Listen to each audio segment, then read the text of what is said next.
OK，第五題嘅話咧，A 問係證明佢係咪一個基函數啦。咁基函數嘅話，咁我哋就係一個 G(x) 等於G 嘅負 x 等於負嘅 Gx 嘅證明呢樣嘢。B 問嘅話咧就係好明顯啦，好明顯佢呢度有基函數。基函數有咩好嘅性質咧？其實就係、譬如我負 A 到 A 嘅 Gx 啦，dx 係會等於零嘅。咁我哋唔需要知道佢係點積嘅，只要佢係基函數，咁佢負 A 到 A 嘅結構嘅話咧，佢積分就係零㗎啦。呢個其實就係考我哋對基函數嘅一個性質嘅理解啦。OK，咁我哋睇具體佢嘅做法。首先證明佢係基函數，求 G 嘅負 x 出嚟先，然後分子分母同時乘 A 嘅3x 次方。咁我哋就會發現呢個 G 嘅負 x 咧係會直接係等於負嘅 Gx 嘅。咁滿足呢個 G 嘅負 x 等於負嘅 Gx 啦，咁 Gx 就係一個基函數。OK，到咗 B 問呢個積分啦。B 問呢個積分嘅話咧，我就喺度咁講一下嘅大體嘅思路啦。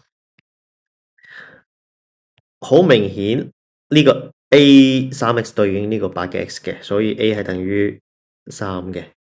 所以 A 等於3，唔好意思，A 係等於2嘅。A 等於2嘅時候咧，Gx 係會等於乜嘢咧？就係 x 方，然後係呢個 2x 減去2嘅 2x over 呢個1加上2嘅 3x 嘅。咁喺呢種情況底下咧，咁負2026啦，到2026嘅，我哋將個4提出嚟，將個4提出嚟嘅話咧，呢度仲可以有個 x square 可以提得出嚟嘅，佢就係2嘅 x 次方減去2嘅2x 次方 over 呢個1加上2嘅 3x 次方嘅，再加上呢個8x over 呢個1加上8x，佢有一個 dx 啦。所以我哋將呢一個咧就分成兩 part 嘅，負嘅2026到2026嘅4倍嘅 Gx 啦 ，dx 嘅，再加上呢個負嘅2026到2026嘅8x 1加上8x 嘅 dx。前面嗰 part 係零啦，因為佢係基函數。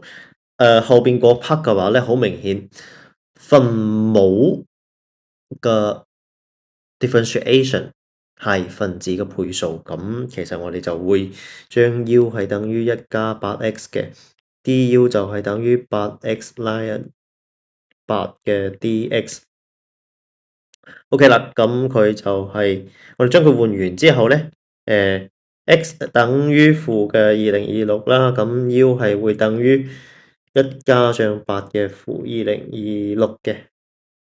x 等於2026嘅時候咧，咁 u 係等於1加上8嘅2026啦。所以我哋要將呢個地方咧都係對應咁修改一下，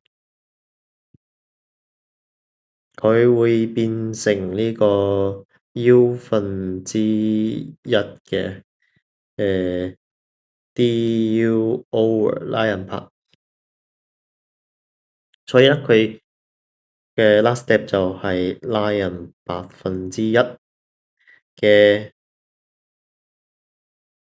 呢個 ln u 1加上8嘅2026 over 1加上8嘅負2026啦。咁簡單咁計算一下咧，佢就會係呢個2026嘅。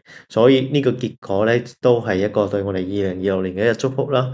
咁 Q5 呢題總體嚟講，佢係一個中等偏低難度嘅一個題目嚟嘅，所以我都希望大家可以喺呢題可以攞到更高嘅分數。